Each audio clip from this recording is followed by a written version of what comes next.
Maranatha, voici les lanceurs d'alerte.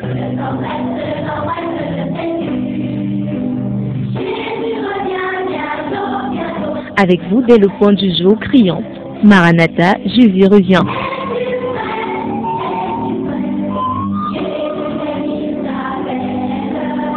Maranatha, c'est votre émission de renouvellement spirituel. Maranatha, c'est votre programme d'information et de rafraîchissement. Maranatha, c'est un moment d'avertissement solennel. Vous cherchez l'essentiel, la réponse à vos questions, une meilleure direction? Appelez le 677 40 47 22 ou le 694 61 52 67. Ne ratez pas Maranatha, votre rendez-vous quotidien de 5h à 6h sur la NB1 93.8. Maranatha est produit par des serviteurs de Dieu pour préparer l'Église à l'enlèvement. Jésus revient.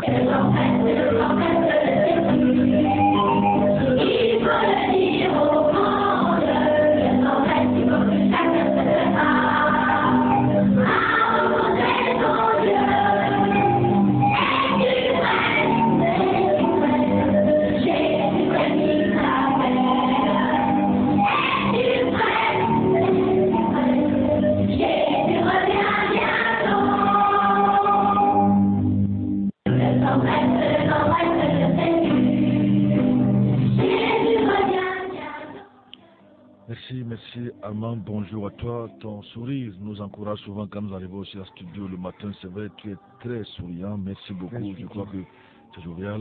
L'émission te diffuse certainement. Merci pour tes 10 doigts qui font un travail extraordinaire de l'autre côté, n'est-ce pas?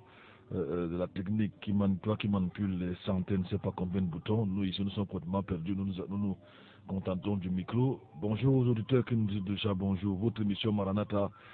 Ça vous étonnerait, les auteurs ont commencé à me dire bonjour. Que dit de Mbida? Je prends Mbida. Mbida a commencé à me dire bonjour. À quelle heure? Parce que ça t'étonnerait, je vais voir. Il était peut-être 3h54 minutes. Il dit, j'ai oublié de mettre ça ce matin, mais ça va aller. Mbida dit, c'est plutôt bien. Ton langage commence à dépasser les clivages inutiles protestants, catholiques, églises de veille, etc. La vérité n'a pas de frontières, elle n'a pas de coloris, elle est universelle, elle est vraie. Ça c'est Mbida qui me le dit, il était 3h59 minutes, évidemment j'ai répondu. Et il continue, pasteur Duplex, je ne sais pas si tu veux faire un commentaire. Tu es même en train de créer, sans le savoir, un courant religieux nouveau des églises de vérité. C'est un auditeur qui me le dit, très fidèle, n'est-ce pas? Je ne sais pas ça. C'est pas ça mon objectif. Un courant religieux nouveau, les églises de vérité. Bonjour à toi, cher ami, cher frère, qui est scotché qui nous attend depuis 3 heures. Nous avons déjà une quinzaine de bonjours. Je dis bien une quinzaine de bonjours. Bonjour, pasteur Aristide, qui n'est pas très loin d'ici, qui nous fait signe. Bonjour à toi, pasteur Aristide. Bonjour à mon cher, comment je vais dire ça? Bonjour à Théa qui nous fait également signe. Il ne nous a pas laissé dormir. Il n'a pas laissé dormir avec les émissions Maranatha. C'est un travail extraordinaire, vraiment que Dieu le bénisse. Bonjour à lui, bonjour à toi qui nous a fait signe. Bonjour, pasteur, soyez bénis vraiment. Si nos prêtres catholiques décortiquent la parole comme ça, comme vous, ça, qu'est-ce qu'il dit, ça allait être un comble pour moi. Car c'est vérité qui est mieux. Bon courage, Thomas. Depuis Hawaï. Il va un peu dans le sens de Mbida. Hein? La vérité n'a pas de frontières, c'est un peu dans ce sens. Si c'est peu le catholique décortiquer la vérité comme ça, Armand, tu comprends, il dit que sa vie aurait changé. C'est un auditeur depuis Hawaï qui nous fait le signe, Thomas. Bonjour, maman, on nous dit, aïe aïe aïe, les messages arrivent. Je crois que je vais déborder sur le je pourrais même plus lire ni dire bonjour, ça pleut de partout. Voilà, je vais essayer. Bonjour, ça c'est maman, toi. Bonjour, pasteur, que le Seigneur te remplisse de force et de courage. Merci, la mère. C'est un SMS qui arrive. Bonjour à vous, pasteur. Soyez bénis et que le Seigneur continue à vous guider afin de toujours nous édifier sans embâche comme vous le faites si bien. Ça, c'est le roi Hérode. Depuis Soa, je vais dire. Bonjour à vous, que Dieu vous bénisse. Benjamin de Kokoro. Ah, Kokoro, c'est le village du frère Bolo, Kokoro. C'est quelque part là-bas, dans l'arrondissement de, comment on appelle Kolongon, l'arrondissement qui dépend de Kolongon. Aristide peut me dire, comment j'oublie cet arrondissement-là. Ah, il y a ça m'échappe, mais on va trouver. Bonjour à vous. Bonjour, Pasteur, c'est Daniel depuis Makak, l'arrondissement de Makak, département de Nyon et Kelly. Il y a un bébé qui arrive là de 6403, je lis le dernier chiffre, ça ne signale pas le nom. Bonjour à vous. On va dire bonjour à cette dizaine de numéros de téléphone qui ont fait signe. Bonjour à Djongo depuis Ebibda, il nous écoute à côté du pont d'Ebibda, n'est-ce pas? On a trouvé, de là le vec aurait chuté, je ne sais pas où serait tombé, je ne sais pas, mais c'est de là-bas qu'il nous écoute, du côté d'Ebibda. Bonjour à toi, bonjour au 661 01 93 04 depuis 4h49 minutes. Bonjour au 660 26 75 81. Bonjour à Papa Mayo qui nous écoute depuis Nkenlikok. Bonjour à Théo. Bonjour à Maman Dorothée. Bonjour. Bonjour au 671 012 26 qui m'a dit qu'elle est nouvelle auditrice et elle veut connaître l'heure exacte, n'est-ce pas, de l'émission Maranatha. Bonjour à la jeune mère Théa, réapparaît. Bonjour à la jeune mère qui nous envoie un message. En quelques minutes, nous avons déjà plus d'une vingtaine de bonjours. C'est beaucoup. Bonjour, que Dieu vous utilise pour nous édifier davantage. Ma sœur, la sœur Ève, 677 40. Là, il faut dire que beaucoup de temps connaissent déjà le micro, le numéro de téléphone. 677 40 47 22. Vous écoutez votre émission Maranatha. Bonjour à toi, Théa, en direct de NB1 93.8, n'est-ce pas? Nous sommes situés du côté de Mokolo. L'émission qui fait la différence, l'émission dans laquelle aucune dénomination n'est exalté ni présenté, c'est Christ et Christ seul. Vous allez vous-même le constater, n'est-ce pas? C'est pas le nom d'une église. Beaucoup ne connaissent même pas le nom de notre église ici. Oui. C'est pas dans notre objectif. Même dans notre générique, vous n'allez pas entendre le nom d'un pasteur ou d'un homme. Au contraire de notre téléphone que vous pourrez nous contacter si vous le désirez bien. Notre objectif est évidemment de parler aux gens de Jésus et Jésus seul, lui seul qui sauve. Et maintenant, si vous êtes touché, vous voulez communier avec nous, vous voulez qu'on vous rende visite, vous êtes les bienvenus, parce que Dieu nous a appelés à cela. 677 40 47 22. Il y a quelques bonjours, je crois. Je crois qu'il y avait quelques bonjours au niveau de Maranatha. C'est plutôt Aristide qui dit bonjour. Bonjour au 3052. Là, je lis les derniers chiffres parce que le temps commence à courir. 3052 qui nous fait signe. Vous pouvez nous envoyer vos messages, vos SMS. Si vous êtes hors de Yaoundé, pourquoi pas? On aimerait bien savoir d'où est-ce que vous nous écoutez. Au 677 40 47 22. Et le standard de studio tout à l'heure, sera le 696 28 95 08. 696 28 95 08. Je veux dire bonjour à Papa Raphaël, fidèle auditeur, n'est-ce pas, le doyen de la NB1, celui qui va vous ouvrir les portes, qui va vous permettre d'entrer ici. Donc c'est pour dire que s'il n'aime pas votre visage, vous pourrez ne pas être le bienvenu ici. Bonjour à toi, Papa Raphaël. Papa très gentil. Hein. Très gentil. Oui. C'est une bonne chose d'arriver, surtout à cette heure. Et il nous a dit ce matin il connaît déjà le bruit de notre voiture. Ah bon, oui, il l'a dit ce matin. C'est très étonnant, n'est-ce pas? Il connaît le bruit de la voiture. Donc, dès que nous sommes déjà là, il est déjà devant le portail. Bonjour à M. Kazmi Tikam qui vient de faire son entrée ici. L'homme qui, à la limite, concurrence due en matière de temps, n'est-ce pas? Lui, jamais pressé, il arrive quand il veut, comme il veut. Le temps, c'est lui. Je crois qu'il s'est entendu avec le Seigneur, n'est-ce pas? Il reste seulement quelques minutes ou semaines ou mois pour que lui aussi soit à côté du maître du temps. Bonjour, Kazmi. Bonjour, c'est vrai que ça a été difficile la nuit. C'est facile pour toi, tu es le maître du temps. Ça arrive parfois. On t'a jamais dit que tu n'es jamais pressé? Non. Je suis toujours pressé, je suis là. Pour te marier, tu étais pressé quand même. 677 40 47 22, 677 40 47 22, vos bonjours sont attendus. Tu veux saluer quelqu'un? Bonjour, frère Marcel, qui nous écoute depuis, je crois, Mendom. Bonjour à Jules Dobili. Je crois il est le frère de notre apôtre. Bonjour au numéro, j'ai dit dernier chiffre, au numéro 67 79 67 79. Bonjour au 18 39. Dernier chiffre 18 39. Bonjour au 63 35 65. 35 65 et 35 62. Bonjour à vous, bonjour au dernier 88. Tellement de bonjour. Est-ce qu'on pourra... Il y a Elvis qui nous envoie un bonjour et surtout qui l'écrit en anglais. Good morning, dear brothers. Stay blessed in Jesus. Je crois que bientôt il va nous envoyer un message en espagnol. Bonjour à toi, Elvis. Bonjour aux frères et au couple Apollinaire Kumba, s'ils sont à l'écoute. N'est-ce pas? Nous leur disons bonjour à l'ancien Dieu donné, à tous leurs collègues, les anciens Apollinaire Kumba. Et Won, c'est là à l'écoute, je ne sais pas. Frère Emmanuel, bonjour à chacun de vous. Bonjour, Mjumba. Mais tu es pourtant de l'Ouest. Oui, je confonds souvent ça, Mjumba. Tu es de l'Ouest, Mjumba, fidèle auditrice, n'est-ce pas? Hier, elle a acheté le livre Tout sur le vin, c'est en train de finir, Casimir. Des petites brochures là, Tout sur le vin. Mais toi, tu dis brochure, non. Bon, disons livre. Il faut mettre. Non, c'est les livres, non. Parce qu'un livre est différent. Non, ce sont des livres, ce sont des brochures. Tu écris des livres, pas des brochures. Je connais beaucoup de brochures d'ailleurs. Oui, je connais beaucoup de pasteurs qui ont écrit des livres, ils pensent que ce sont des livres alors que ce sont des brochures. Oui, on les rassemble à Mokolo ou je ne sais pas, au Kadat. On fait un tour et on a rassemblé un livre. On cherche un peu de colle, on met dessus, même si c'est 100 pages, même si c'est 200 pages, et parfois la police est à 16. La police est à 16. Et on vend le livre à 15 000, tu lis le livre, ça n'a rien à voir avec ce qu'on appelle un livre. Je crois que d'ici dimanche, nous aurons une émission consacrée au livre. En fait, j'espère qu'il va confirmer, le directeur national du livre sera avec nous ici.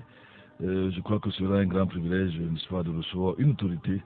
Vous savez, j'aime le livre. Quand on écrit, on aime le livre. Oui. Il vient de nous parler du livre dans tous ses sens, même le livre scolaire, pourquoi pas. J'espère qu'il sera là, parce on a eu un accord de principe, mais on ne sait jamais avec ses responsables. Peut être dans tel ou tel pays, être en mission. Bonjour maman Irène qui nous fait signe. Bonjour pasteur, que Dieu multiplie tes connaissances. C'est Bernard de Edingding. C'est encore dans quelle zone? Précisez-nous un peu l'arrondissement, parce que j'ai eu des personnes qui jouent à la guitare, là. Ding.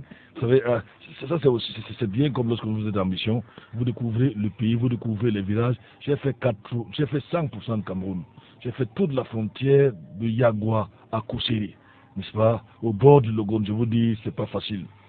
Que dire de Koussiri Yaoundé? J'ai fait ça avec ma voiture, hein, Casimir, tu te rends compte? C'est pas tout le monde qui fait ça. Donc, dites-nous un peu où est-ce que ça se trouve, n'est-ce pas? Nous aimerons bien le savoir.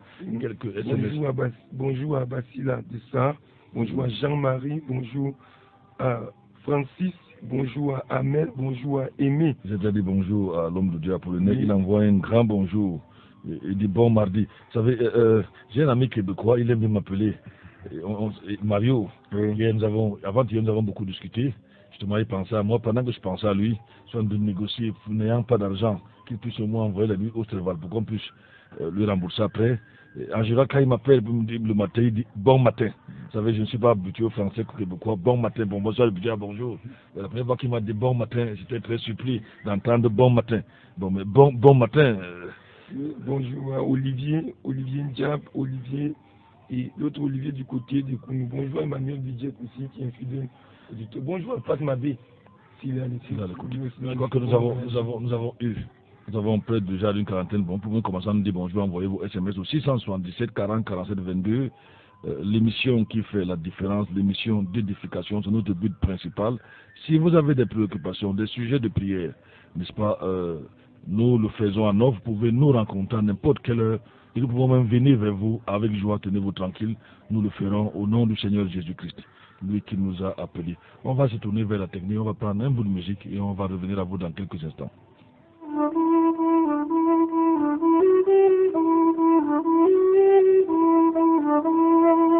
Dans chaque vie, il y a une source. Les gens dont je vais te chanter l'histoire ont cherché et trouvé la source de vie. De chanson en chanson, je t'invite à marcher sur leurs traces pour la trouver à ton tour. Dieu te dit aujourd'hui, comme à ces gens-là, tu as devant toi les idoles ou moi. Tu as devant toi la vie ou la mort. Tu as devant toi le bonheur ou le malheur. Je suis ton Dieu, l'unique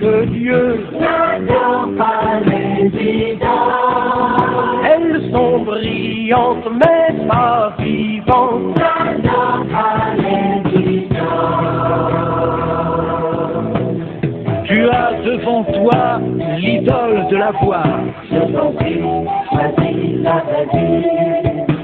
Tu as devant toi l'idole du savoir. Je t'en prie, choisis la vraie vie. Tu as devant toi l'idole du pouvoir. Je t'en prie, choisis la vraie vie. Tu as devant toi l'idole du succès. Je t'en prie, choisis la vraie vie. Je suis ton Dieu l'unique. Merci Nador par les idoles, la richesse, l'argent. Bonjour à Emmanuel et sa famille depuis Septa. Bonjour à vous. Transmettez-nous le commande le mail du Seigneur et on prend le message. Rappelez-vous, nous parlons depuis une dizaine de jours. Nous allons terminer d'ici vendredi, ou samedi, peut-être le week-end. Nous parlons de l'argent et des richesses. L'argent et les richesses. Allons-y. Merci pour ce nouveau jour, Seigneur, qui s'est levé et pour lequel tu veux encore, Seigneur, pendant lequel, Seigneur, tu veux encore t'adresser à ton peuple. Seigneur, nous avons parlé de plusieurs exemples dans la Bible. Nous avons parlé, Seigneur, du jeune homme et de Lazare, Seigneur, et de l'homme riche. Nous avons parlé, Seigneur, du jeune homme, Seigneur, ô Dieu, que tu regardas partir, juste parce que tu lui avais demandé de vendre tes biens et de venir te suivre. Ô Dieu, combien de personnes, Seigneur, ô Dieu, restent encore attachées dans ces choses. Nous venons d'écouter, ô Dieu, cette chanson sur l'idolâtrie. Plusieurs en ont fait, Seigneur, des richesses, des idoles. Notre Seigneur, notre Dieu, notre désir est que par ces messages, Seigneur, qui sortent, et celui qui va sortir là tout à l'heure, Papa, qu'au moins une personne se tourne vers toi. Car il est dit, Seigneur, il y a la joie au ciel, Seigneur, pour une seule âme, Seigneur, qui se répand. Agis encore, Seigneur, ce matin, au nom de Jésus-Christ. Amen. Amen. Nous avons introduit dans notre enseignement il y a quelque temps sur les richesses. On a parlé de la dangerosité des richesses. Nous avons après cela abordé le cas du riche et Lazare. Après cela, on a parlé justement du jeune homme riche. Il avait tout ce que le monde peut donner, n'est-ce pas? Malheureusement, il n'avait pas l'essentiel, la vie éternelle. Nous allons aborder aujourd'hui, nous avons hier parlé du chef des impôts, directeur des impôts à l'époque de Jéricho. Il s'agissait de Zachée. Il a fallu qu'il monte sur sycomore. Il a mis de côté sa richesse, n'est-ce pas, pour se tourner vers Jésus-Christ, l'essentiel. Nous avons vu beaucoup de choses. Nous avons par exemple vu que la Bible, dans son entièreté, parle de l'argent et des richesses 2084 fois. Et que Jésus, nulle part dans la Bible, on ne parle de l'argent et des richesses dans le but de louer, mais dans le but d'avertir, de prévenir. Parce que l'argent peut devenir un véritable danger, un véritable cancer dans les cœurs des hommes. Non seulement un peu en général, c'est même ça le cas. L'argent est un véritable danger. Nous avons vu que Jésus, lui, il a parlé de l'argent, n'est-ce pas, plus que du ciel et de l'enfer réunis. Mais que je n'étais jamais pour louer les riches. Aujourd'hui, la propension de l'Église, c'est d'amener les gens à chercher, surtout les églises dites de réveil, pour ne pas dire de sommeil, parce que la majorité, c'est plus le sommeil et la mort qui est distillé là-bas que la pure parole de Dieu, je sais de quoi je parle. On encourage les gens à être riches. J'étais hier chez une maman, n'est-ce pas, une maman, elle rendait grâce à Dieu pour son anniversaire. Elle a parcouru beaucoup de faux prophètes. Ce qui m'a étonné, c'est que l'un des faux prophètes qu'elle a rencontré, il y avait un qu'on appelait le rhumatologue. Lui, il était spécial en rhumat. Rhumatologue. Il était spécial en rhumat.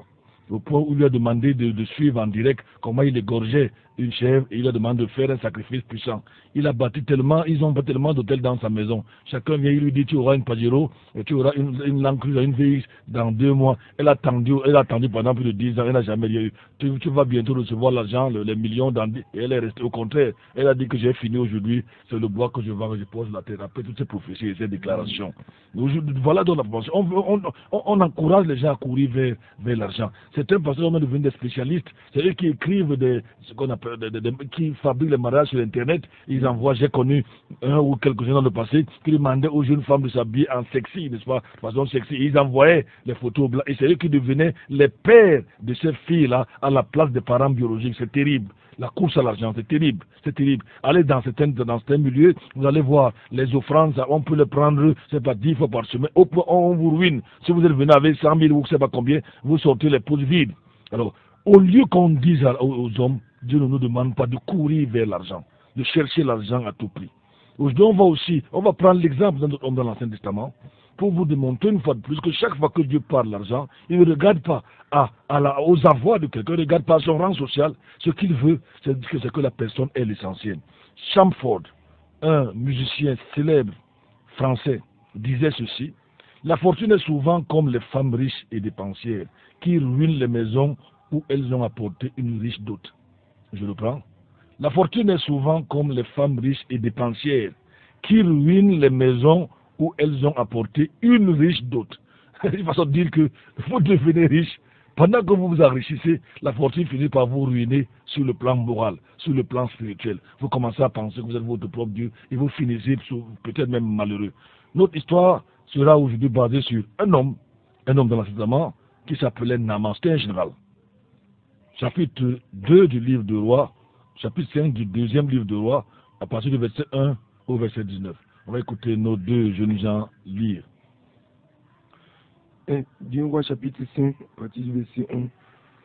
Or, Naaman, chef de l'armée du roi de Syrie, était un homme puissant auprès de son Seigneur et fort honoré, parce que l'Éternel avait délivré les Syriens par son moyen. Mais cet homme fort et vaillant était lépreux, et quelques troupes étaient sorties de Syrie et avaient amené prisonnière une petite fille du pays d'Israël, et elle servait la femme de Naaman. Et elle dit à sa maîtresse: oh, si mon Seigneur était devant le prophète qui est à Samarie, il le guérirait aussitôt de sa lèpre. Naaman vint donc le rapporter à son Seigneur et lui dit: la jeune fille du pays d'Israël a dit telle et telle chose. Et le roi de Syrie dit: va et j'enverrai une lettre au roi d'Israël. Et il partit, prenant en sa main 10 talents d'argent, 6 000 pièces d'or et 10 000 robes de rechange. Et il porta au roi d'Israël la lettre qui disait: dès que cette lettre te sera parvenue, tu sauras que je t'ai envoyé Naaman, mon serviteur, afin que tu le guérisses de sa lèpre. Dès que le roi d'Israël eut lu la lettre, il déchira ses vêtements et dit: suis-je Dieu pour faire mourir ou vivre, que celui-ci envoie vers moi pour guérir un homme de sa lèpre? C'est pourquoi sachez et voyez qu'il ne cherche qu'une occasion contre moi. Mais quand Élisée, l'homme de Dieu, apprit que le roi d'Israël avait déchiré ses vêtements, il envoya dire au roi: pourquoi as-tu déchiré tes vêtements? Qu'il vienne seulement vers moi, et il saura qu'il y a un prophète en Israël. Naaman vint donc avec ses chevaux et son char, et s'arrêta à la porte de la maison d'Élisée. Et Élisée envoya un messager pour lui dire: va, lave-toi 7 fois au Jourdain, et ta chair sera pure. Et Naaman se mit fort en colère et s'en alla en disant: voici, je me disais, il sortira certainement vers moi, il se tiendra là, il invoquera le nom de l'Éternel son Dieu, il étendra sa main sur la plaie et guérira le lépreux. L'Abana et le Parpa, les fleuves de Damas, ne valent-ils pas mieux que toutes les eaux d'Israël? Ne pourrais-je m'y laver et devenir pur? Ainsi il s'en retournait et s'en allait tout en colère. Mais ses serviteurs s'approchaient et lui dirent: mon père, si le prophète t'eût dit quelque chose de difficile, ne le ferais-tu pas? Combien plus lorsqu'il te dit: lave-toi et tu seras pur. Alors il descendit et se plongea dans le Jourdain 7 fois, selon la parole de l'homme de Dieu, et sa chair lui revint semblable à la chair d'un petit enfant, et il fut pur. Alors il retourna vers l'homme de Dieu, lui et toute sa suite, et vint se présenter devant lui et dit: voici, je reconnais qu'il n'y a point de Dieu dans toute la terre, si ce n'est en Israël. Et maintenant, veuille accepter une marque de reconnaissance de la part de ton serviteur. Mais Élisée répondit: l'Éternel, en la présence de qui je me tiens, est vivant, et je n'en accepterai pas. Et Naaman le pressa d'accepter, mais il refusa. Alors Naaman dit: mais je te prie, ne pourrait-on pas donner de cette terre à ton serviteur la charge de 2 mulets, car ton serviteur ne fera plus d'holocauste ni de sacrifice à d'autres dieux qu'à l'Éternel. L'Éternel veuille pardonner ceci à ton serviteur. C'est que lorsque mon maître entrera dans la maison de Rimon pour s'y prosterner, et qu'il s'appuiera sur ma main, je me prosternerai dans la maison de Rimon. L'Éternel veuille pardonner à ton serviteur quand je me prosternerai dans la maison de Rimon. Et Élisée dit, va en paix. Élisée lui dit, va en paix, oui. Ainsi, l'ayant quitté, Naaman fut quelque peu de chemin. L'histoire donc de Naaman que nous venons de suivre, qui est un homme riche, est elle-même cette histoire riche d'enseignements pour l'homme qui est dans l'abondance et plus généralement pour tout homme. C'est une manifestation de Dieu qui, depuis des siècles, agit dans l'histoire de l'humanité pour amener les hommes à le connaître et à expérimenter sa miséricorde. En étudiant ce passage, nous pouvons tirer beaucoup de leçons, parmi lesquelles il n'y a pas de vraie joie sans Dieu. La solution vient de celui qui est méprisé, votre serviteur, votre esclave, peut-être votre boy ou votre planteur. Les grands de ce monde ne peuvent rien faire lorsque la situation est véritablement compliquée. Nous avons suivi l'histoire du roi Alexandre le Grand. L'aide ne peut venir que de l'Église, des vrais bien sûr, là où on craint Dieu et des vrais serviteurs de Dieu. La deuxième idée est toujours la meilleure. Il y a un temps pour perdre et enfin la gratitude. Il n'y a pas de joie sans Dieu. Naaman était un homme riche et puissant. Sur le plan humain, il avait tout ce qu'un homme pouvait désirer. Il était le commandant en chef de l'armée de Syrie. Il était le plus haut gradé, n'est-ce pas, le numéro 2 du royaume de Syrie. Il était sorti d'une puissance, d'une forte académie militaire à l'époque, général. Il avait l'estime du roi, il pouvait avoir toutes les faveurs du roi, tout ce qu'il désirait. Il était un homme de valeur, un grand soldat qui avait fait beaucoup de guerres et qui avait remporté des grandes victoires. N'est-ce pas? À l'époque, souvent nos soldats certains soldats nous dérangeaient, mais ils n'avaient pas encore expérimenté peut-être ce que c'est. Mais quand un soldat est vraiment passé par le feu de la guerre, il sait de quoi il est question. Naaman avait remporté de grandes victoires dans la guerre. Donc je vous présente ce monsieur comme quelqu'un qui n'était pas n'importe qui. Je reprends qu'il était le commandant en chef de l'armée de Syrie. Il était le plus haut gradé, le numéro 2 du royaume de Syrie. Il avait l'estime du roi, il pouvait avoir toutes les faveurs du roi. Il était un homme valeureux, un grand soldat qui avait remporté beaucoup de victoires sur le plan militaire. Naaman était respecté de tout le monde, il était valeureux. C'est certainement un homme de grand talent et de grand mérite sur le plan humain. Mais dans tout ce face-là, il y avait quelque chose qui venait assombrir malheureusement l'horizon de sa vie. Oh, cette chose-là se résumait, vous avez noté, chers auditeurs, la gloire ou les gloires de Naaman. Mais 3 petits mots venaient gâcher tout cela. Il était lépreux. Ça gâte tout. Tout ce que vous avez suivi, homme riche, élevé, premier au gradé dans l'armée, général, chef de l'armée, tout ce que vous pouvez imaginer, il n'y avait que 3 mots qui venaient tout gâter. Il était lépreux. Cette petite distinction, cette caractéristique détruisait tout son honneur, introduisait la honte et l'ignominie dans sa vie, rabaissait le grand général aux yeux de tous. Naaman est l'image de tout homme sans Christ, des coins de lumière et des coins sombres. Dans chaque vie où il semble y avoir de grandes choses, il y a toujours des notes de tristesse et hélas. C'est cela la vie de l'homme sous le soleil. Ceci afin qu'il ne mette pas sa confiance dans les biens matériels, dans l'argent, dans les richesses, dans les choses de ce monde. Toute chose sur la terre contient le germe de la mort. Lorsqu'on est, on est assez vieux pour mourir. Un homme peut avoir une grande position, être riche, mais comme celui qui avait prétendu tuer Dieu, il est rempli de MST, des maladies sexuellement transmissibles, peut-être sida, gonorrhée, syphilis et autres. Parfois des problèmes de prostate pour les couches, d'incontinence. Le péché est pire que la lèpre. Le lépreux était considéré en Israël comme un être impur. Il devait rester hors du camp. Regardez dans la vie d'un général. La vie d'un général. Toutes ses grandes, toutes ses valeurs, tout son argent, tout son or, toute son autorité, n'est-ce pas, se dissolvait dans 3 petits mots. Il était lépreux. Regardez comment le lépreux était traité en Israël. Lévitique chapitre 13, versets 45 à 46. Lévitique 13, 45 à 46, il est Oui. écrit: Or, le lépreux qui serait atteint de la plaie aura des vêtements déchirés Oui.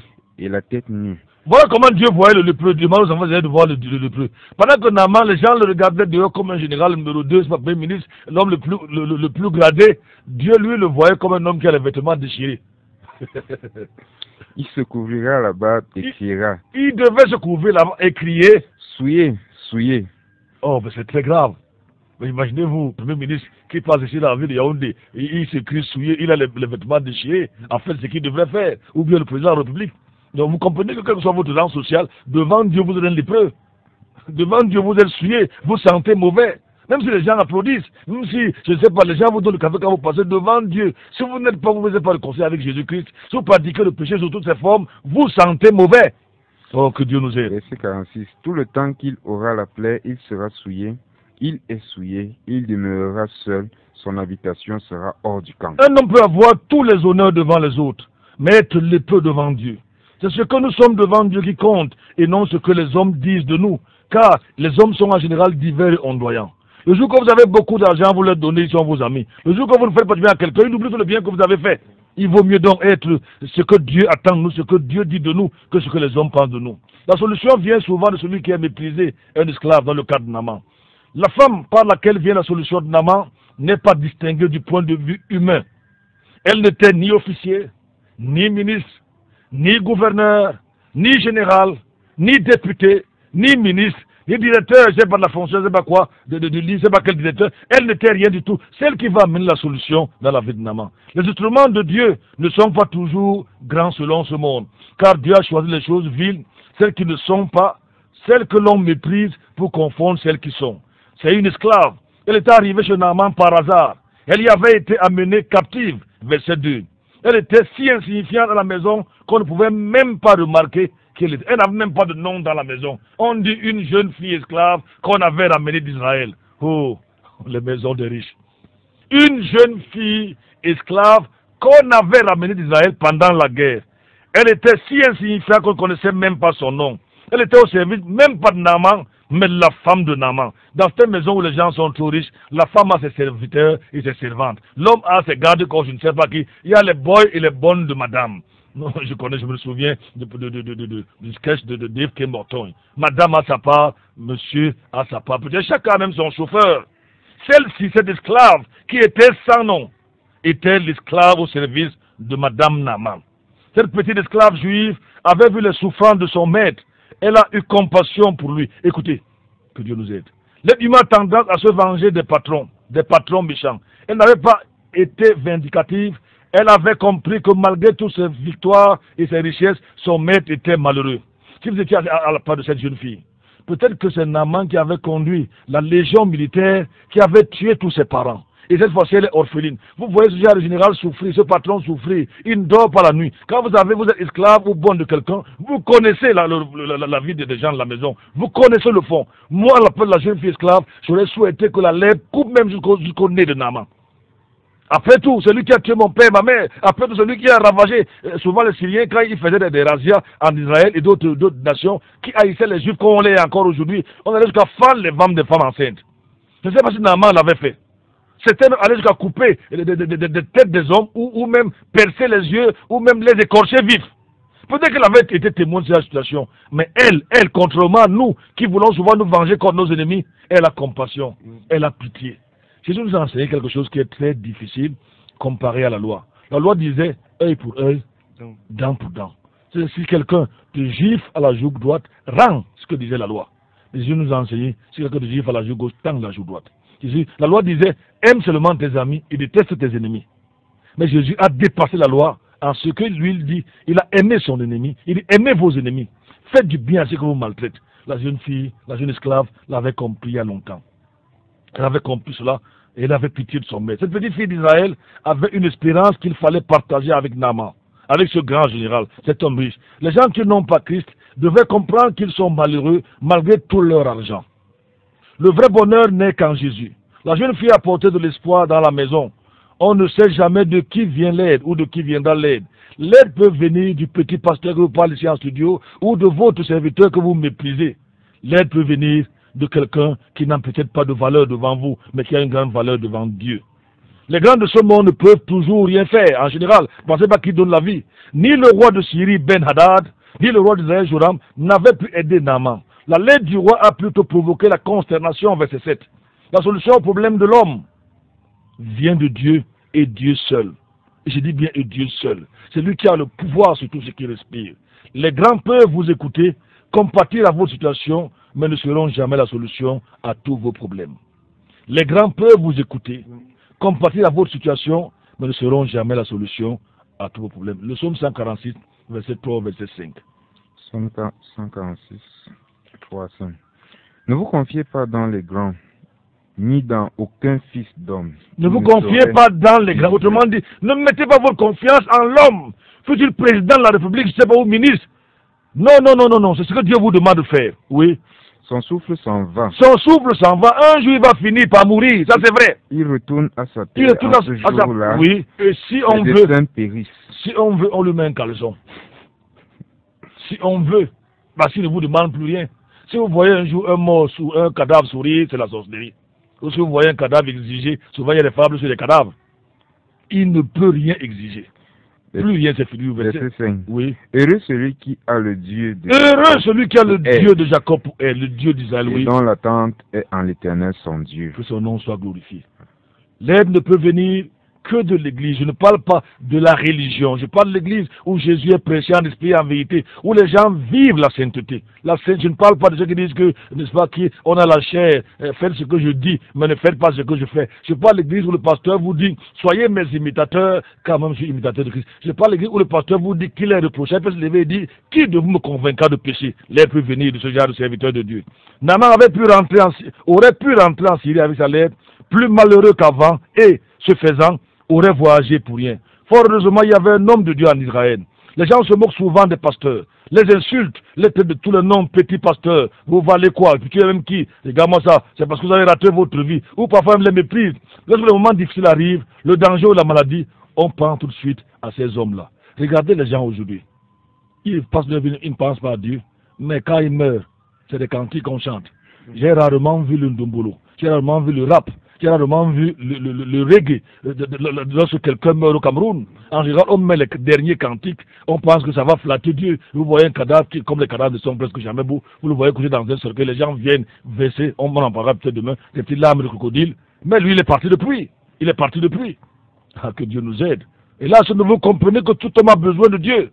On parle des veillées, on invite les prêtres, on invite les pasteurs qui envoient parfois les gens au ciel à pied. Heureusement que c'est impossible. Alors qu'un homme a vécu toute sa vie sans Dieu, il a été un homme méchant, il n'a pas pu payer ses serviteurs, ses employés, il a exploité tout le monde, il était arrogant. Et parce que c'était un grand, on l'envoie au ciel à pied. Que Dieu nous aide. Le roi Belthazar n'avait pas considéré Daniel toute sa vie, mais le jour qu'il fut secoué, il avait une vision, on a parlé de ça, peut-être on en parlera dans le chapitre 5, verset 13. Il avait visé Daniel toute sa vie. Mais le jour qu'il a vu une vision qu'il a dépassée, il a pensé que Daniel était utile. Le pasteur n'est pas un médecin, c'est vrai. Mais lorsque ce dernier est dépassé par le cas qui lui est soumis, il fait appel à Dieu. Et c'est ça notre force. Quand ça nous dépasse, on crie à Dieu et Dieu nous écoute.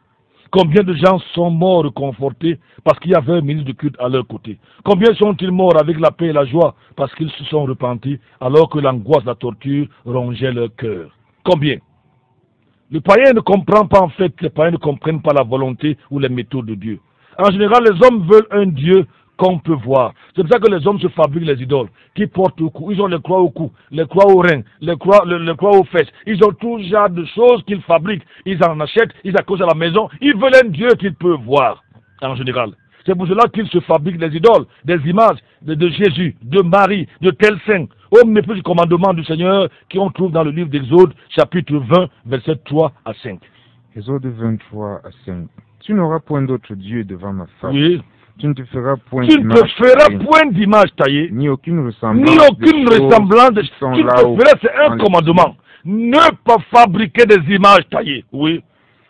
Ni ici-bas Oui. sur la terre, ni dans les eaux sous la terre. Oui. Tu ne te prosterneras point devant elles et tu ne les serviras point. Merci beaucoup. Isaïe 44, verset 9 à 20. Dieu se moque des gens qui ont des images au doigt. Ils accrochent aujourd'hui, c'est même devenu une mode. Quand Jésus a dit que chacun porte sa croix et me suivre, les gens fabriquent les croix en or, en diamant, en bois, et les gens sont fous. Ils ont ça sur la poitrine, même les soi-disant pasteurs ou des prêtres, une grosse croix qui ne sert à rien. Si la preuve, si vous ne me croyez pas, prenez-la et mettez-la au feu. Si elle ne se brûle pas, je dépose la Bible. Je dis des croix que les gens mettent là, je ne sais pas, sur la poitrine, ils mettent au doigt, ils mettent aux fesses, ils mettent sous l'oreiller, ils mettent... Si ça a un pouvoir, si ça ne se brûle pas, moi je vous donne mon ordination. Là, c'est un défi. Parce qu'ils ont entendu Jésus dire que chacun se charge sa croix. Au lieu de se débarrasser des péchés qui sont dans leur cœur, ils vont acheter les croix, je ne sais pas, la cathédrale à Mokolo, ils achètent par-ci, par-là, ils mettent au doigt, ils pensent que c'est de la croix là qu'il s'agit. Parce qu'ils veulent un Dieu qu'ils voient. Oui. Isaïe chapitre, j'ai dit chapitre 44. À partir du verset 9. À partir du verset 9. Oui.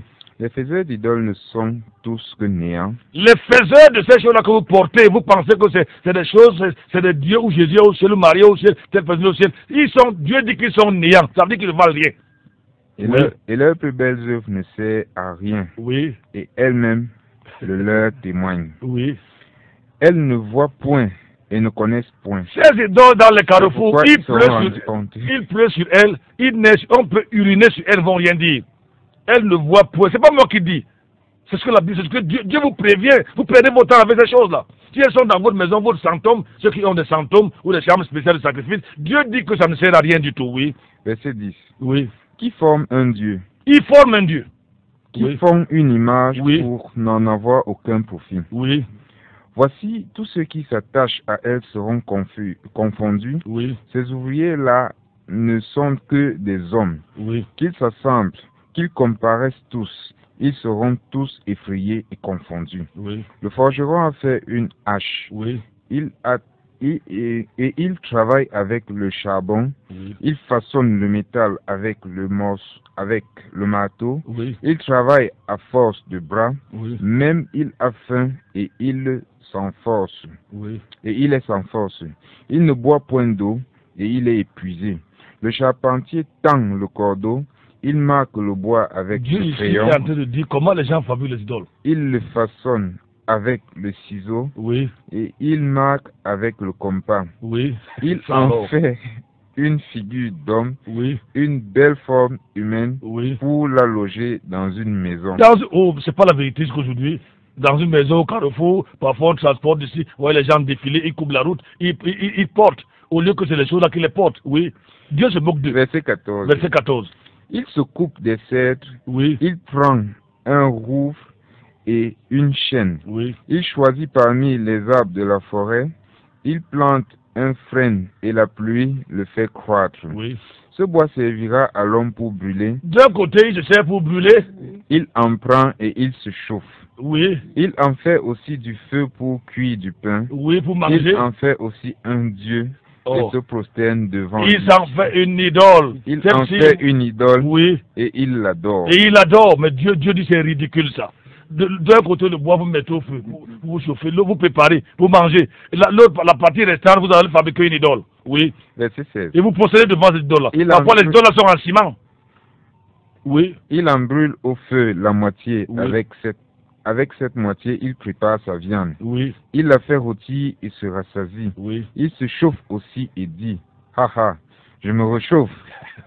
Je vois la flamme. Oui.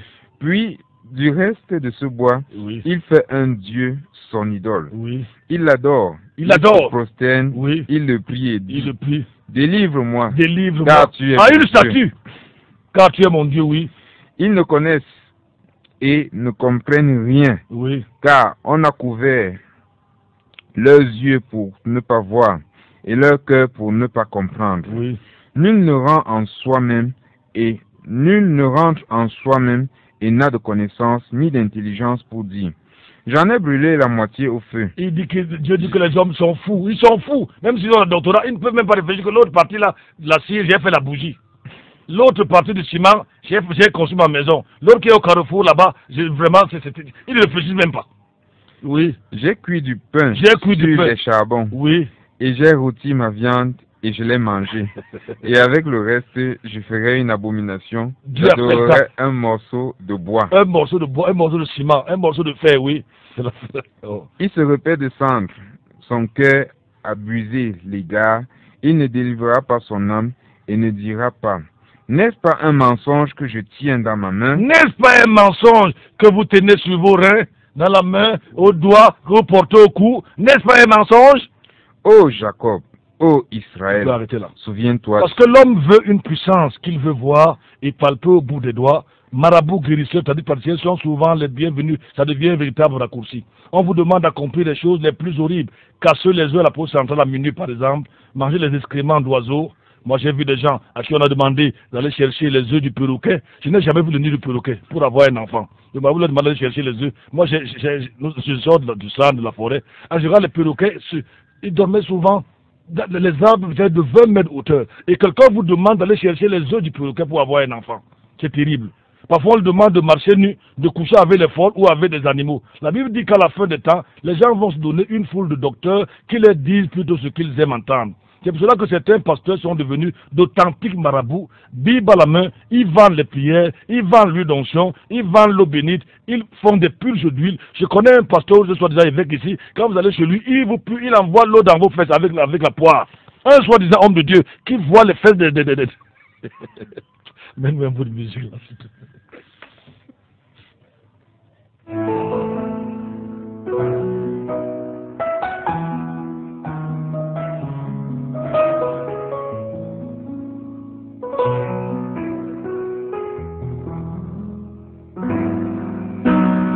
Aux premières lueurs du jour, Marie se rendit au tombeau, portant les arômes préparés pour embaumer le corps de celui qu'elle a perdu. Oh Jésus. Je ne raconte pas des histoires, chers auditeurs, chers amis. Il y a des soi-disant pasteurs qui lavent les femmes nues. Je vous dis, le lavage spirituel. D'autres font des purges d'huile. Ils ne peuvent pas laisser leur mère voir leurs fesses, mais ils voient les fesses des femmes d'autrui en disant qu'ils guérissent. Je vous dis qu'il y a des choses terribles, terribles. Et tout cela n'est pas gratuit. Ils font toutes sortes de simagrées pour impressionner les âmes faibles et crédules. Ceux qui font de telles choses ne servent pas Dieu mais le diable. Certains pasteurs sont devenus des fémènes. La bonne nouvelle est que comme l'évangile est gratuit, la guérison l'est également. C'est par là qu'on reconnaît un vrai serviteur de Dieu. C'est Jésus et Jésus seul qui guérit, sans l'aide de personne bien sûr. Naaman pensait que l'homme de Dieu agirait à la manière d'un marabout, mais Dieu travaille comme il veut et quand il veut. La deuxième idée est toujours la meilleure. Au verset 13 à 14, Naaman va écouter ses serviteurs, parce que c'était un grand général, qui est ce petit pasteur, ce petit prophète. Naaman donc, ses serviteurs vont lui dire, le verset 13 à 14, les serviteurs se rapprochaient, parce que Naaman ne voulait pas, il ne voulait pas se plier. Ses serviteurs s'approchaient pour lui parler et il dit, mon père, si le prophète te demandait quelque chose de difficile, ne l'aurais-tu pas fait? Combien plus dois-tu faire ce qu'il t'a fait? Lave-toi et tu seras pur. Il descendit alors et se plongea cette fois dans le Jourdain, selon la parole de l'homme de Dieu, et sa chair redevint comme la chair d'un petit enfant, et il fut pur. S'il n'avait pas écouté, il serait certainement rentré le plus. Un grand trait distinguait Naaman de plusieurs riches, sa capacité d'écouter ses serviteurs. Ils n'étaient pas comme plusieurs grands de ce monde, enflés d'orgueil, imbus de leur personne. Ils ne peuvent pas supporter les conseils ou la vie d'un subordonné ou de leur chauffeur. La Bible nous parle d'une ville qui était en état de siège et sur le point de tomber. Il y avait un pauvre qui l'avait sauvé à l'époque, mais le pauvre fut oublié. Imaginez un peu un général, imaginez un président, un ministre. On le demande d'aller plonger cette fois dans le fond. Imaginez-vous, le pasteur n'a demandé aucun franc. Aucun franc. Quand vous demandez de l'argent aux gens, ils sont prêts à tout vous donner. Mais Élisée savait que la guérison de Dieu est gratuite. On ne paye rien, on ne donne rien. Pas les pasteurs d'aujourd'hui qui taxent tout. Même les rendez-vous, vous devez payer. Même les audiences, vous devez payer. Des sorciers déguisés en pasteurs. Il y a un temps donc vous perdez. Combien de pasteurs se font acheter aujourd'hui? Combien valent les bénédictions de Dieu? Naaman va apporter 10 talents d'argent. L'équivalent de nos jours d'environ 3 750 000 francs CFA. Et il avait également mené 6 000 pièces d'or, soit environ aujourd'hui 9 millions de francs CFA pour l'homme de Dieu. Naaman pensait qu'il aurait acheté sa guérison. Il avait aussi 10 vêtements de rechange. Les habits d'honneur sont encore aujourd'hui offerts au Moyen-Orient. De nos jours, des pasteurs auraient laissé l'habit pour tomber sur le magot. Je vous dis. Vous savez, aujourd'hui, dans ces églises-là, quand il dit maintenant Dieu va bénir les gens, que celui qui a 100 000 se lève, quand celui qui a 100 000 se lève, la prière va mettre plus long. On va parler, on va prier, on va parler en Angobo, Sokote, BTTP, on saute, on bondit. Après, on va dire qu'il y a 50 000, ça descend. Quand celui qui a 1000 francs, 2000 vient, que Dieu te bénisse, que Dieu te bénisse, que Dieu te bénisse, que Dieu te bénisse. Mais alors que celui qui a dit qu'il va donner 100 000, 200 000, il va rassembler toutes ses énergies et il va prononcer les bénédictions d'Abraham, d'Isaac, de Jacob, de Jérémie, d'Esaïe, tous les prophètes qu'il connaît, même les apôtres, parce que tu as donné 100 000. Mais quand tu viens avec 1000 francs, Dieu te bénisse, Dieu te bénisse. Sois béni, sois béni, sois béni, sois béni. Les bénédictions, c'est en forme d'argent. Oh, que Dieu nous aide. Naaman va être enfin reconnaissant. Reconnaissant face à ce Dieu où son serviteur n'a rien demandé. La gratitude. Le meilleur don qu'on puisse faire à Dieu, c'est d'abandonner le péché et de se convertir. Alors Naaman dit, puisque c'est non, permets que l'on donne de la terre à ton serviteur une charge de 2 mulets, car ton serviteur ne va plus jamais aller dans la maison des idoles. Plus jamais, plus jamais. J'ai vu que le Dieu d'Israël est le Dieu de l'univers. Plus jamais. Et si jamais, comme je suis quand même Premier ministre général, le président, lui, il est un idolâtre. Mais comme je suis général, je suis obligé de l'accompagner souvent dans son temps de rose, quoi, et des flammes à soulever. C'est ce que Naaman dit ici. Moi, je suis déjà converti. C'est fini avec les idoles. Mais s'il te plaît, que Dieu me pardonne chaque fois que je vais laver le président devant ses idoles, parce que je suis obligé de le faire, de l'accompagner, parce que je suis le numéro 2 du royaume. Oh, quelle conversion, quel changement de cœur. Naaman est rentré avec son argent, mais il est rentré guéri. Combien de pasteurs auraient bondi sur le magot? Les pasteurs voleurs et bandits. Combien? Combien? Naaman, Élisée savait que Dieu, c'est lui le seul guérisseur, et Dieu ne vend pas sa guérison. Ce que l'on voit ici, c'est que le travail pour Dieu fut, je veux dire, fait avec une abnégation, conduit l'homme à la repentance, au salut. Le but de l'intervention du Seigneur dans la vie d'un homme, c'est de le guérir son âme, de l'amener à hériter la vie éternelle, une vie qui n'a pas de fin. Je veux dire, de lui donner une paix. Il y a un cantique qui dit, la paix que Christ me donne, nul ne peut me l'arracher. Une paix qui ne dépend pas de l'argent, qui ne dépend pas des femmes, qui ne dépend pas des choses de ce monde, que nous allons tous un jour laisser. Job a dit, nul nous sommes venus, nul nous allons rentrer. Ce qui va être posé comme question, qu'as-tu fait de Jésus? Tu vas laisser tes immeubles, tu vas laisser tes villas, tu vas laisser tes maisons, tes comptes bancaires ne vont servir à rien du tout. Qu'as-tu fait de Jésus-Christ? Ou tu allais seulement à l'église tous les dimanches pour te faire voir, pour montrer que c'est toi le ministre, toi le gouverneur, toi le président, c'est toi l'homme riche, l'homme d'affaires le plus de votre village. Tu as arraché tous les postes, toutes les femmes, c'est toi. Qu'as-tu fait de Jésus-Christ? Tenez-vous tranquille, personne parmi ceux qui pratiquent le péché n'entrera au ciel. Qu'on ne vous trompe pas. Pour entrer au ciel, il faut se tourner vers le Seigneur et abandonner le péché. J'aime ce verset qui dit que celui qui pratique le péché est du diable, car le diable est dès le commencement. C'est par là que se font reconnaître les enfants de Dieu et les enfants du diable. Dans ce monde, il n'y a que 2 catégories d'enfants. Les enfants de Dieu d'un côté, les enfants du diable de l'autre. À vous de choisir. À moi de choisir. Moi, j'ai choisi, il y a plus de 25 ans, j'ai choisi Jésus. Il ne m'a jamais déçu. Merci Seigneur pour ta parole qui est la vérité. Tu as dit, vous connaissez la vérité et la vérité vous affranchira. Je veux que tu bénisses tous ceux qui ont écouté ce matin, Seigneur. L'homme est vide, l'homme est malheureux sans toi. Celui qui se confie en toi ne sera jamais confus. Bénis cette émission au nom de Jésus-Christ. Amen. Trop de SMS sont tombés pendant que je parlais, Casimir. Je vais essayer de les lire. Trop de SMS. Vous pouvez déjà réagir au 677 40 47 22. 600. Allô, bonjour. Il est parti. Je n'ai pas suivi. Il y a le frère Thierry qui dit bonjour et que, pasteur, il lave les femmes d'autrui. Comment leur mari accepte ça? Moi, j'ai vu ça, mais je connais un ici. J'ai reçu la femme et le mari. Lui, il poignait le sexe des femmes, les parties intimes et des hommes pour chasser. Il s'appelait gynécologue spirituel, c'était son titre. Et quand on parlait, il disait que s'il y a les gynécologues physiques, pourquoi pas nous? Et il avait une chambre de sacrifice. Les femmes, en là-bas, écartaient les jambes. Après avoir écarté, vous payez. Un homme a violé votre intimité. Et un jour, je reçois un couple. Pendant que je me plains, je dis que la femme me dit que justement, il m'a déshabillé. Et il devait me guérir, il était séropositif. Il devait me guérir. Et il m'a ouin là où toi, tu connais. Je dis, mais je regarde, je tourne mon suspect, son mari qui était gendarme. Moi, je suis fâché à la place du mari. Comment un homme peut toucher l'intimité dans ton intimité? Comment je suis fâché contre le mari? Je vois le mari baisse la tête. Il parle pas. Je regarde la femme. Je suis confus entre les deux. La femme me dit que lui aussi, l'homme de Dieu là, ouais. Un bout de musique, s'il te plaît. Lui aussi, l'homme de Dieu là, ouais. C'est pour ça que le monsieur, le gendarme, un gendarme, non.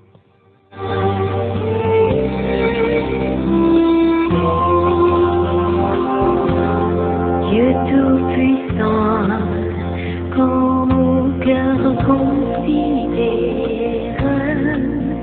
tout l'univers créé par ton pouvoir, le ciel azur, les éclairs, le sommet. Quelques SMS, on va le lire rapidement. On me dit ici que Ding. Et Ding, c'est dans la liquide. Merci beaucoup. Et Ding, c'est dans la liquide. C'est dans l'arrondissement de Bala. Ok, merci. Il y a ce autre SMS. Bonjour à vous et bon courage à votre boulot. C'est Lionel, quelque chose comme ça, d'Ombessa. On nous écoute donc ici depuis Ombessa. Que le Seigneur te bénisse du côté d'Ombessa. Gloire à Dieu. Motoginda, on va dire BCBC. Tu vois que Duplessis est très content parce que chez nous on disait que si tu veux parler Yamba, même si tu n'as jamais appris Yamba, c'est pour fait. Donc on va comprendre. Donc tu vois que lui m'a compris là-bas. Bonjour, c'est Daniel de Macaque. Ma préoccupation, c'est comment disait un peu ça. Souvent quand on écrit ça bizarrement, moi je ne maîtrise pas, je suis plus si jeune que ça. Qu'est-ce qu'il veut dire? Ma préoccupation, tu ne peux pas lire non plus. Bonjour, c'est Daniel de Macaque. Ma préoccupation, c'est vos enseignements, comment les avoir, parce que je vis à Macaque. Je vais à Yaoundé 3 fois par mois. Je crois que... Il suffit qu'il t'appelle, oui. Tu lui donnes rapidement. La période où il est, la période où il vient à Yaoundé, il nous prévient juste. Bon, il te donne également... 675 58 21 38. 675 58 21 38. Bonjour à vous, c'est de la part de Guy depuis Mbassila. Par ça, que le Seigneur te bénisse Guy. 660, on a encore à peine 5 minutes. 677 40 47 22, vous pouvez réagir. Ou le standard, c'est le 696 28 95 08. 696 28 95 08. Vous avez donc, il y a Ézéchiel qui est déjà calé. Bonjour Ézéchiel, bon matin. Bonjour pasteur. Bonjour. Bonjour, je suis de l'échange. Je suis très édifiant ce matin. J'ai trop d'onction, pasteur. Ah, trop d'onction. Gloire à Dieu. Bonjour à madame Cué. 677 40, est-ce qu'il y a des réactions dans Maranatha? Est-ce que vous en avez? Allons-y, disons-les. 677 40 47 22, 695 28 95 08, vous pouvez réagir ou envoyer vos SMS s'il vous plaît. Oui. Il y a Emmanuel Pidgé qui dit bonjour et soyez bénis. Pasteur, s'il te plaît, ne te fâche pas. Je sais comment c'est énervant quand moi-même j'ai été dans ce milieu. Ah bon? Il a fallu que je te fâche. J'espère qu'il n'a pas été lavé. Ou pugé. Ah, c'est terrible. C'est terrible. J'espère qu'on n'a pas honte. J'espère aussi qu'on n'a pas. On brise les hôtels de malédiction, on recommence, on ne fait que briser, on recommence, on reprend. Et je dis, maman là hier disait, elle a tourné sur place pendant près de 20 ans.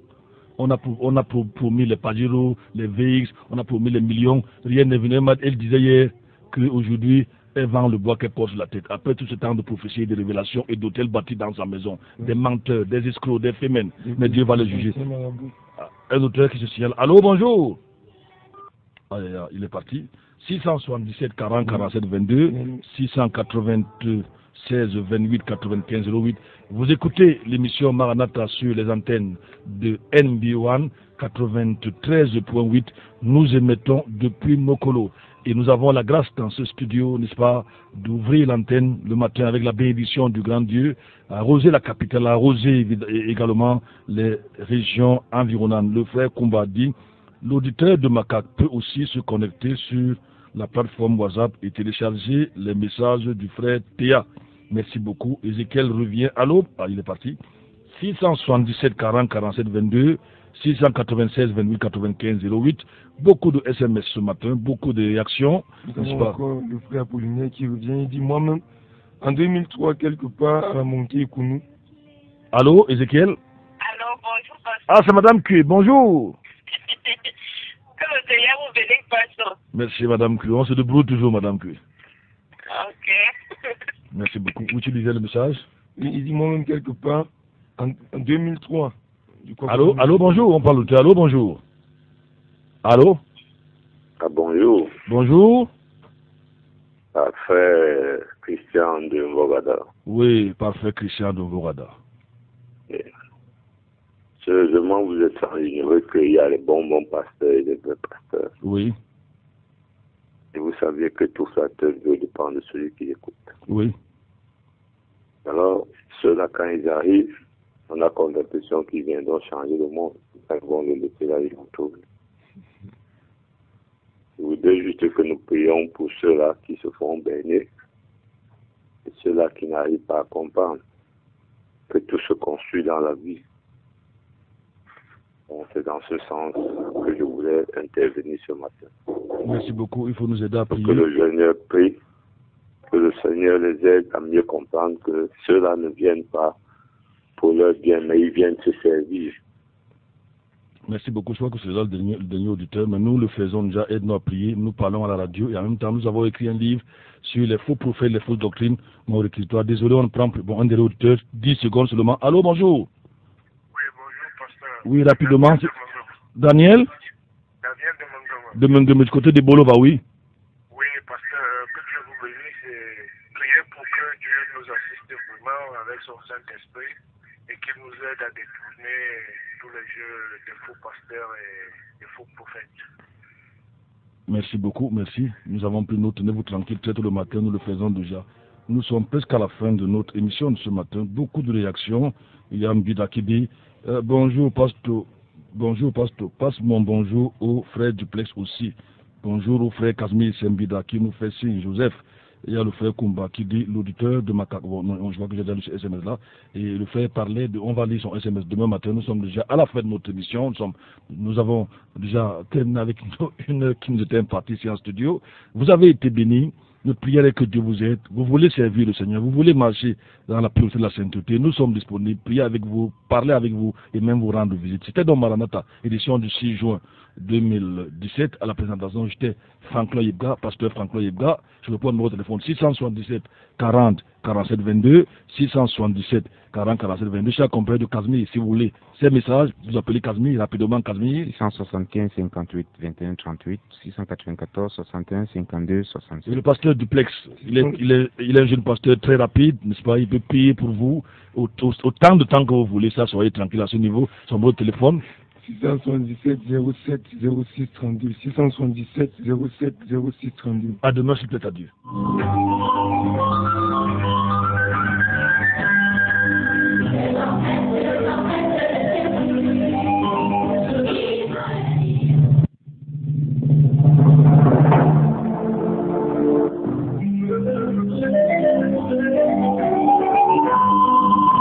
Maranatha, voici les lanceurs d'alerte.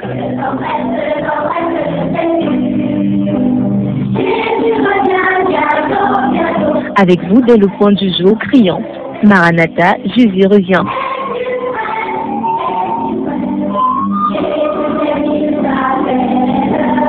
Maranatha, c'est votre émission de renouvellement spirituel. Maranatha, c'est votre programme d'information et de rafraîchissement. Maranatha, c'est un moment d'avertissement solennel. Vous cherchez l'essentiel, la réponse à vos questions, une meilleure direction?